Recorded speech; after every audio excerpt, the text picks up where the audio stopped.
Thank you for listening to the Writers Guild of Alberta podcasts. The following episode was recorded in 2020 as part of the WGA's online reading series, sponsored by the Rosé Foundation. The audio quality may differ from recording to recording.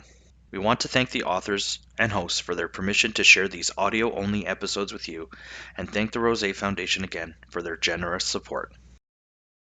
We are so grateful to the Writers Guild of Alberta for this wonderful opportunity. Yes. Cathie's an established, long-time writer, but writing novels is not such a common thing for you, is it, Cathie? No, it Rather isn't. new, and she's had a great success with her first novel. We're also very much expressing our appreciation to the Rosé Foundation in Calgary for their support of this online reading series. And if you don't know about the Rosé Foundation, you might want to look them up because their whole background is just really wonderful in terms of supporting the arts and transformational arts in Alberta and beyond even. So they do quite a variety of things. And their founders, the Rosés, are really exemplary of what it is to take your livelihood and put it into the support of the arts. Most wonderful. So Cathie Bartlett is a new, well, kind of new Albertan. You've been here for several years, I guess, Yes. but you started out in Ontario. She started off in her writing career with an honors degree in English literature from Western University and did journalism. So how did you come from your honors degree English to writing and journalism, Cathie? Well, actually, it involved a lot of English literature, but my degree is in journalism. It's an honors Bachelor of Arts in journalism. And I wrote a lot for the campus newspaper and from there. So when you graduated, did you have the sense right away that you were going to be moving around the world and writing all kinds of interesting stuff? How did you learn to be so detail oriented? One thing I have found in this wonderful book, Destination Prairie, is just how beautifully Cathie handles her details. I think you get that just from covering different events, picking up what is the story here, what is important here. And because 3 people can go out to an event, an entirely different article will come out of it. I think I've just always been a detail person. Well, at the Battle River Writing Center, which Cathie is a member of, we call her the Eagle Eye because she's really terrific on her details and on editing, and she helps all of us a lot. Have you been part of a writing group before, Cathie? Or No. rather solitary, I Yeah. guess, in your journalism Yes. career. Just tell us a bit about how you developed your career as a journal, because you wrote for some very, very important publications in Canada. And then most recently, I guess, was at the Edmonton Journal, wasn't Yes. it? And for TELUS as well, I understand. Yes. Well, I started out as a summer job when I was in university at the London Free Press. And then after I graduated, I went back there. Then I decided that I didn't want to spend all my life in Ontario. So I took a job at the Regina Leader Post. I was there for 3.5 years. And then I moved on to Edmonton in Alberta in 1977. And I was there a long time. I worked for the Journal for 7.5 years. And then I turned to freelance writing. And that really did a lot for me because you could just different types of writing. And some of the different types of writing that you did, I know you did quite a lot of travel writing. And as I read Destination Prairie, I thought, oh, maybe part of the travel writing that you did as a journalist got you into the concept. Or I wondered if that helped you develop the concept of the Destination Prairie novel. It did, certainly. Just the idea of researching, of looking up different areas, different people, and describing different places I'd been. Also, I just read a lot. What kind of things do you read? I love crime novels. I love anything with a mystery attached to it. I like biographies, autobiographies, history, just a lot of different things. Well, I think that shows up in some of the new work that you're interested in with John Ray, the explorer, and so on, Yes. which will be really fun to see more of. I understand his autobiography is just out. Mhm. Anyways, let's get to Destination Prairie. 2 years to a lifetime, a young Highlander's journey in her new land. One of the things, Cathie, I've heard is that people shouldn't try and, unless they're very, very skilled, try and transverse different continents, but you've done it very well. Where does the book start? The book starts just outside of a little village outside of Medicine Hat. And Grace, the main character, is on the last leg of her journey to her new life. So, snow, thick, heavy snow, masses of it, pelting the window in one determined thud after another, pulling me out of the bottomless sleep I had lapsed into after boarding the train in Medicine Hat only an hour before. So that's what it is, I murmured after taking a blurred glance outside and realizing there was a blizzard happening. Where on earth are we? I wondered as I pressed my face against the glass and peered into the troubled night sky. All that snow, the wind is whipping it into a blinding rage, and it's making me feel colder than I already am. I can't make out a thing. Maybe if the lights were a bit dimmer, I thought, raising my right hand to my forehead to block the glare of the lanterns perched high inside the coach. So we've had an introduction to Grace, who is coming to Medicine Hat in that small village in southern Alberta. From where? Inverness in the Highlands. Quite a jump. And why is she coming? Well, she's going to look after her school teacher brother's motherless children. Well, you know, when I read the book, Cathie, I just thought, you have really centered on some unusual themes. Some themes are very common, like the idea of children who've lost their mother needing a caretaker. But the whole theme and person of hired girl early in this last century is a very unusual theme for writing, I think. Is that not true? Perhaps it is. I think she is the hired girls have been a mostly forgotten person, a very important person in Canadian history, but just sort of not regarded or not bothered about very much.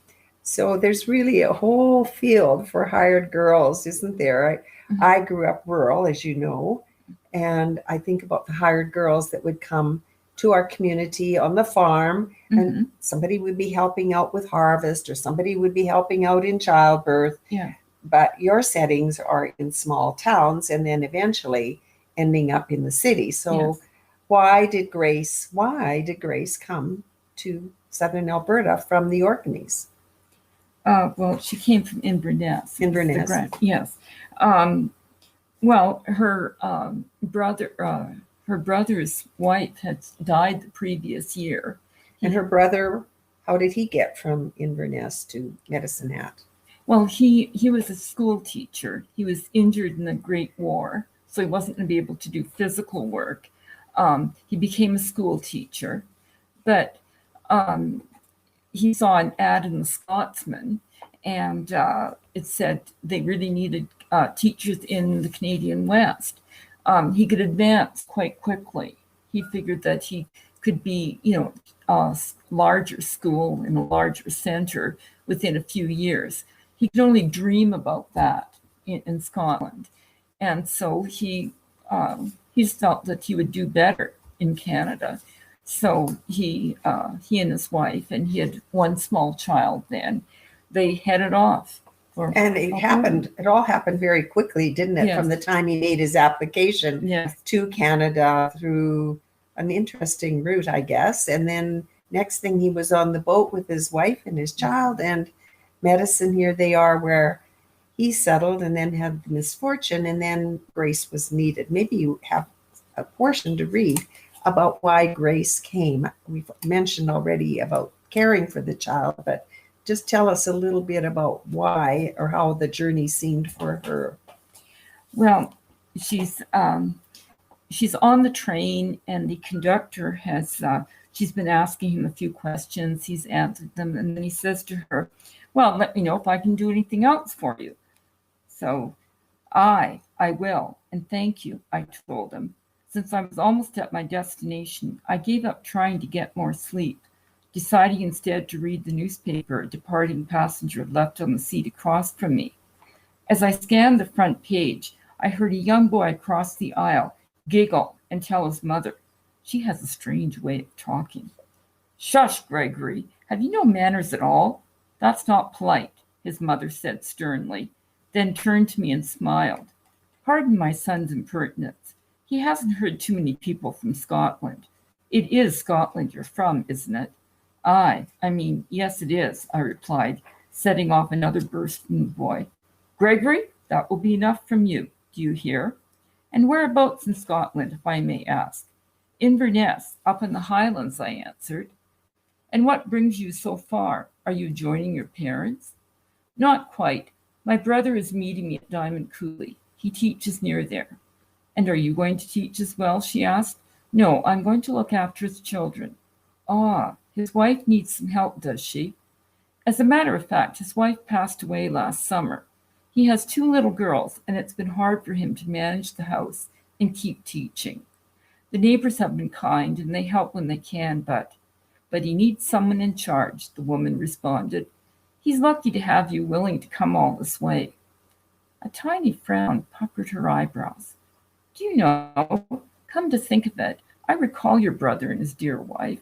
Such a pretty young woman. Always had a smile for me when I saw her at church or the store. My husband and I live on a farm a few miles out of Diamond Coulee. That's how we knew of them. What a tragedy when your sister-in-law, Elizabeth, wasn't that her name? When Elizabeth passed away, and the baby boy taken as well. We all felt so badly. I'm glad you're here to help, dear. I'll be looking for you next time I'm in the village. Now, Gregory, let's gather up our things. The train sounds like it might get going at last, and we want to be ready when we get to Diamond Coulee. You know your father does not like to be kept waiting. My name is Mrs. Taylor, Mary Taylor, and you are?" she asked as she leaned across her seat to collect her son's scarf and hat. "Your last name must be Sinclair. Your brother is Robert Sinclair, is he not?" "Yes, he is. And my name is Grace Sinclair," I managed to edge in. "It was nice meeting you," I lied, happy to see the nosy woman and her rude son go away, relieved I didn't have to explain my circumstances further. Hardly anyone else's business, especially someone I met 5 minutes ago. Is everyone else I run into going to interrogate me like that? So we have the setting and we have Grace.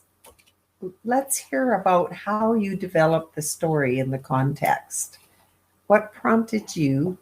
How did you find Grace? How did she come into your consciousness? And how is it that you started to write about this particular story and this particular family? Well, actually, it all started at Rutherford House. I went there on an assignment. Rutherford House in Edmonton. The home of the first Premier of Alberta and the first President or Chancellor of the University of Alberta. Yes, he certainly was. And I really, really liked the house. And the maid's quarters upstairs had been renovated. It was a lovely bedroom, her own bathroom, and her own sitting room. And I heard the staff talk about how good the Rutherfords were to their hired help. And it just caught my interest. And at first I thought I'd write sort of nonfiction about the people who worked there, but there wasn't that much information. And so you made somebody up. Yes. I thought I could just do more, tell more of a story. Let your imagination grow. Yeah. And pull in some of that journalistic background of what you had learned across Alberta in visiting so many communities about all your stories that you wrote over the years. Yeah. So from Rutherford House then, did Grace come to you quite full blown, or did you have to do a fair amount of research in order to figure out who she was? No, not really. I created her character, and Start to finish, did she come Yes. pretty well full blown? You knew where she was going to go in your novel, or did she kind of develop along the way? Some of it developed along the way, yes. And also, I went to Fort Edmonton Park quite a lot, and I really liked it. And I, learned a lot about the role of like the Hudson's Bay Company, the Orkneymen, and so that all just somehow gelled. Oh, you're giving some hints about where this story is going, Cathie. But I'd really like you to concentrate a little more for our listeners on Grace and what she did, because so much of her life is about things that were very common at the time. Things like quilting and cooking and cleaning and incessant cleaning and more cleaning and other people getting the credit for what she was doing. Her, after just barely 1 year at her brother's, she's pushed out through no fault of her own, and she is sent to another town to work for just a cheerless couple. Well, Bashaw, yes, Central Alberta. Yeah. And may I hasten to add that all the people from Bashaw aren't like that. They're actually very wonderful people, warm and wonderful. They've got a great theater there, lots of things going on. So how Bashaw? How did she get to Bashaw? Well, she took the train. But the reasons maybe. Well, it was her brother. His domestic situation changed. I don't want to give away too much of the plot, but things changed for him, and she finds herself just quite ejected. And Grace's new sister-in-law, her mother, knows a woman in a little village outside of Bashaw who needs a new hired girl. And so Grace is very upset. She came to Canada to basically be a housekeeper and nanny for her brother. And instead, she's a hired girl for someone she doesn't even know. It's really curious, I think, how she is so full of herself in such a good, whole young woman way when she's in Scotland, and she interacts with her friend about that. And then she and her friend Phoebe, is it? Phoebe, yes. They develop this long distance relationship further, a friendship further through letters, and the story unfolds through the letters, which are very, very nice. But that young woman, as I read it, has lots of forces that tend to push her down. Yes. Does she become discouraged? She does, but she is so resilient and just a feisty person. Resilient, just knows that what she has to do day to day, but she keeps her head above water. Seems that she encounters some real cultural clashes. Oh yes. One set of cultural values and rules in Scotland, and then she gets to small town Alberta, where you'd think that people in the pioneer era or the early settler era would be very cooperative and supportive. We certainly have that myth about the helpfulness, and yet she runs into some people who really want to take it out of her rather than support her. So that class distinction in early last century Alberta comes through rather sharply. It does. Did you plan to do that? I think it is very sharp the way you've done that. I didn't set out to, but it just evolved. First of all, with the character of the person she's working for, and small town, very gossipy. The new people she's working for, it's a doctor and his wife, and this woman is not going to let anyone forget for a minute that her husband is the doctor in town, or one of them. And there's that distinction, certainly. It's curious how no matter what Grace does for that woman, she gets picked on and ridiculed, and her own work is devalued or made of no consequence. Yeah. And yet it becomes this story of a I don't want to give it away either, but a woman who really is an overcoming person in Yes. very difficult circumstances, despite what's happening to her. Well, Cathie, I really love one of the things about your work is the way you bring these images of the quilting and the cooking and the cleaning so Yes. centrally into your work. And I thought when I reread your book about how the quilting is such symbol really of relationships in communities.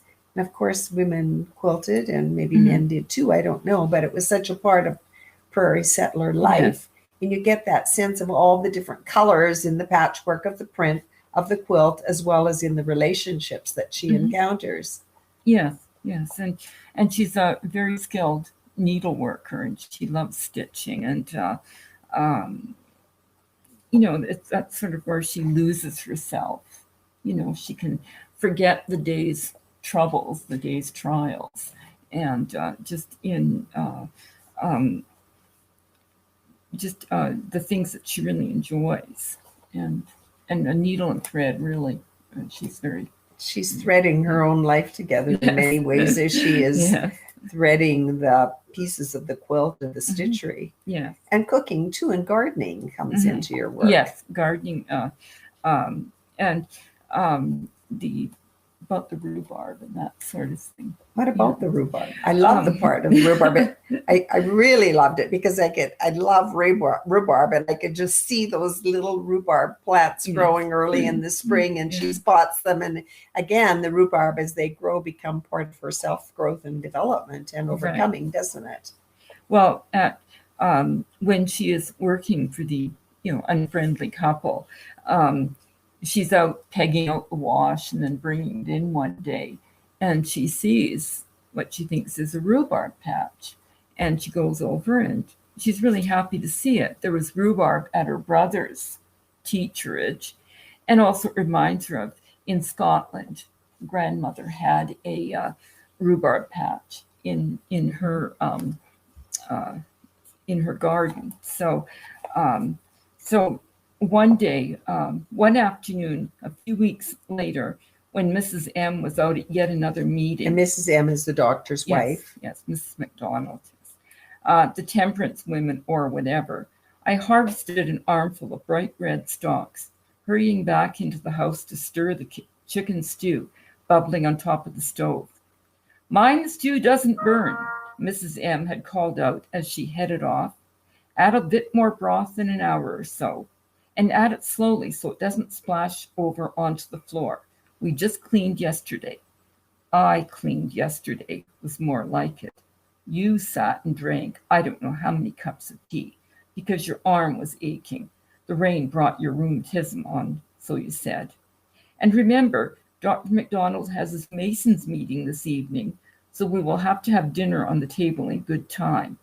I will have to have dinner on the table in good time, I thought, but said, "Yes, Mrs. McDonald," adding under my breath, "and I will have a surprise for you," as I took the pastry board down from the top cupboard and searched through the drawer underneath for the rolling pin. Dusting both lightly with flour, I rolled out the pastry dough I had made earlier and stowed in the icebox in a dampened tea cloth. Next, I lined a small pie pan with the dough and turned my attention to the bundle of rhubarb stashed in the bread bin at the bottom of the bank of drawers under the kitchen counter. Within minutes, a plump rhubarb tart was baking in the oven. The impromptu dessert went over well, after a while, that is. "And what might this be?" Mrs. McDonald inquired as I set 2 plates, each bearing a good-sized slice of the pastry, on the table. "It is rhubarb tart, with rhubarb from your own garden, Mrs. McDonald. The crumb cake we were to have seemed a bit stale." "So you took it upon yourself to make something else without asking?" Mrs. McDonald replied. "And suppose the doctor and I do not care for rhubarb?" she asked, her cheeks flushing as she dealt out each word more sharply than the one before. "Oh, leave it be, Dorothy," said her husband, who had already pulled one of the dessert plates over and was well into his portion. You know very well we both like rhubarb, and this is delicious. Please bring me more, Grace," which I did, hurrying to the kitchen in a daze.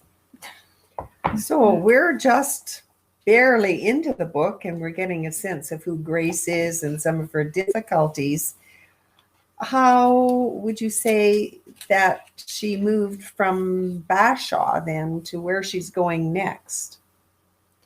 Well, there's a fire at the house, and the McDonald's want her to maybe come back and work for them when the house is rebuilt. However, she's not having that. She really does get control of her life at this point. And she asks someone she likes and knows in the village to, find her another job, which is what happens. So, Cathie Bartlett, you have obviously taken a great deal of wonderful control in your life as a writer. And you too know somewhat about discouragement. I understand that when you first drafted this book and submitted it for publication, it wasn't accepted. But then now here we have the book, and how did all of that happen? Well, actually, yes, I was discouraged. And then a little over 2 years ago, when it was Poetry Month, Battle River Writing Center, we had a poetry workshop, and we asked Ashish Gupta and his wife, Swapna, to come to it. And from Bayou Publishing. Arts of Calgary. And Ashish is a much published poet. And author of many things, publisher of many, many books worldwide, actually. Yes. And he, we were asked to write either bring a poem that we liked, or to write one and send it in beforehand. So I happened to write one, and he certainly liked it, and he felt it captured feelings very well. And then when we were at supper afterwards, it came out that he had worked in Orkney for a while. Oh, I didn't realize that. And so there's an Orkney connection in the book. So I sent him a synopsis of the manuscript of the novel, and he asked to see the whole manuscript, and they said they wanted to publish it. And they really didn't change anything, did they? No, they liked it. So very encouraging for others of you who are writers out there. Maybe you have to write once or twice or 3 times and try those publishers, but eventually it works out if you've got a story there. And we really have to be so thankful that we've got Bayou Arts Publishing in Alberta, and how wonderful they've been at publishing a variety of Alberta work, for sure. Yes. And right now they're doing the book on the COVID poetry, I guess. Yeah. So other people that encouraged you, how did the writers group help you along? I remember some of that. You very much so. I'd come to writing room, and I would bring a page or two and read it out. And we just thought it was wonderful and encouraged her to keep going. So your success, Cathie, really is something that makes all of us in the writing group at Battle River Writing Center so glad. But you've been getting really good feedback from other places, New Zealand and South America and all kinds of places for your book. So I think you're a bit surprised by your own success, are you? I think so, yes. So we come a certain direction now in the evolution of Grace in Alberta. Where do you want to go next with her? Well, I thought I'd end off with this. When she ends up in Edmonton, and she just through a friend of her new employer's, who's the friend's daughter is a public health nurse, and needs an assistant one afternoon. So Grace goes off to a reserve with her, and while there, an Indigenous reserve. Yes, and while there, she meets a young Aboriginal woman who later on goes on to become a very close friend. But the first time she is at the young woman's grandmother's house because the grandmother has a sore on her ankle, so the nurse wants to have a look and see how she's doing. Well, the grandmother sends both the girls off to her room to find her another pair of socks. So while Iris, that's the young Aboriginal woman, while Iris rooted around in one of the drawers of her grandmother's dresser, I surveyed the objects scattered here and there on top of the dresser. A comb and brush set with a hand mirror, a brooch, and a few hair ribbons. Oh, here's a good pair, Iris said, pulling 2 gray woolen socks out of the drawer. Grandma likes these ones. Let's go and give them to her. As I followed Iris out of the room, something on top of the dresser caught my eye. A small leather pouch adorned with dark pink and red neat beadwork. That looks familiar, I thought. Now, where have I seen that before? I love this part of the book, Cathie. I think all your readers must too. It's so lovely the way you have interfaced the Indigenous life and the first people of our country or a part of Canada, along with the settler role, and then the newcomer with the East Indian, Dr. Gupta, publishing your book. It's a really lovely coming together. And part of reading your book got me interested in Mr. Rutherford and his role as Premier of Alberta, the first one, and then the president of the, or chancellor of the university. And I was just so taken because he, from early on, like turn of the century last, was very supportive of Indigenous people, and even in his lawyer role, it took on Indigenous cases, which was so rare at that time when lawyers were discouraged from, which is a shameful thing. But the way you have laced the various cultures together is never patronizing, nor is it ever staged or trite or cliche. It just moves into the wonderful relationships that people of different groups can have together. Yes, and it was unusual at the time for a city woman to have an Aboriginal friend, because at that time there weren't very many Aboriginal people in Edmonton, and this young lady doesn't live in Edmonton. So it was unusual that she got to meet her. The exploration of a friendship. And then so interesting. I never thought about it till this moment that she had her Phoebe friend in Scotland, and then she was really, Grace was really without friends in Alberta. And now there's a new friend, Iris, who is Indigenous, which is a lovely thing, isn't it? The mutuality. They both really were her closest friends throughout her life. And there were acquaintances, other hired girls in Edmonton, but nobody who, just was a real confidant, as close as they were. So. When we first became acquainted with Cathie as a writer and with her destination, Prairie, some of us thought, oh my goodness, you have a trilogy happening. And you weren't so sure, were you? No, I wasn't. But tell us what's happening now. Well, something so delicious. I started a sequel to Destination Prairie, and it's in the early stages, but it carries on. Most of the same people are back in different roles, different situations.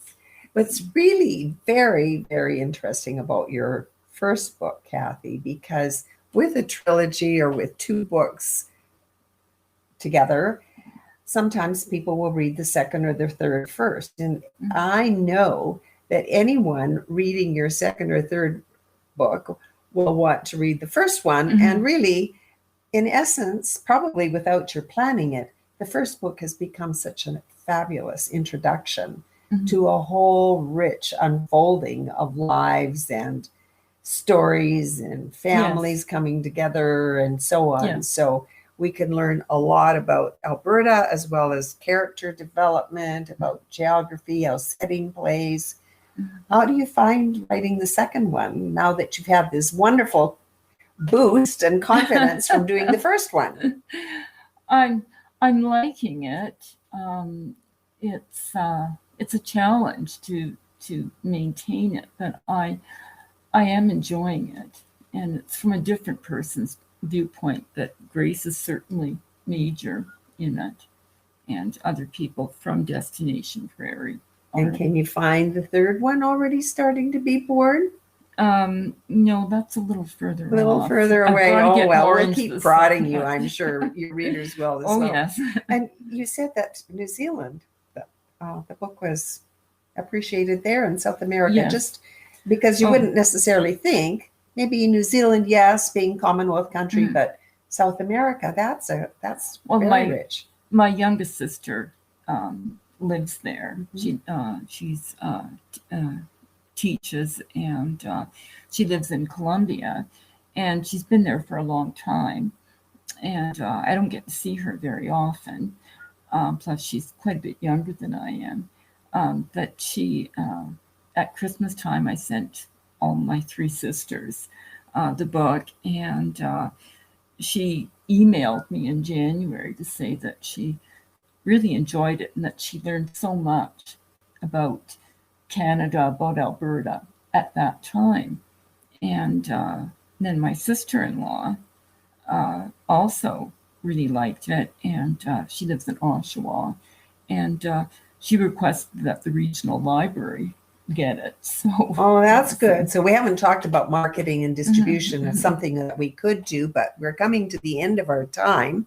Cathie, thank you really so much for being part of the Writers Guild of Alberta online reading series. And be sure, listeners, followers, to take in the series. There's another one coming up after Cathie. I think there are 12 in the whole series. Isn't that true? 12? So, and they've done about 6 or 7 now, I guess. Yes. So we're really getting into it. What a wonderful resource to have here in the province, our Writers Guild of Alberta. And we say thanks again to the Rosé Foundation and to all the people who have helped put this together at the Writers Guild of Alberta. I know it takes time, takes effort, takes imagination to put these things that get Alberta writing into the hearts and lives of Albertans. New writers, established writers, people who don't write at all, but just really like to read stories. My name is Jane Ross, and it has been a great pleasure and privilege for me to participate in this series. And I wish each one of you well. And Cathie, we wish you well. And we look forward to that second book and to your third. And goodness, we've got your poetry in Poems from Life as It Happens. You're taking on a lot of things. This is Destination Prairie is available. It's available on Amazon. It's available through Chapters Indigo. And you can request it at your local bookstore. And you have a website, right? Yes. Yes, it's on Google. And you'll see Cathie's name there on the screen. It's just Cathie Bartlett at it's your website. Yeah, sites, Google. If you just type my name in, it'll come up. Good enough. So, well, thanks again to the Writers Guild of Alberta, and we wish you well, all the very best, and keep reading and writing.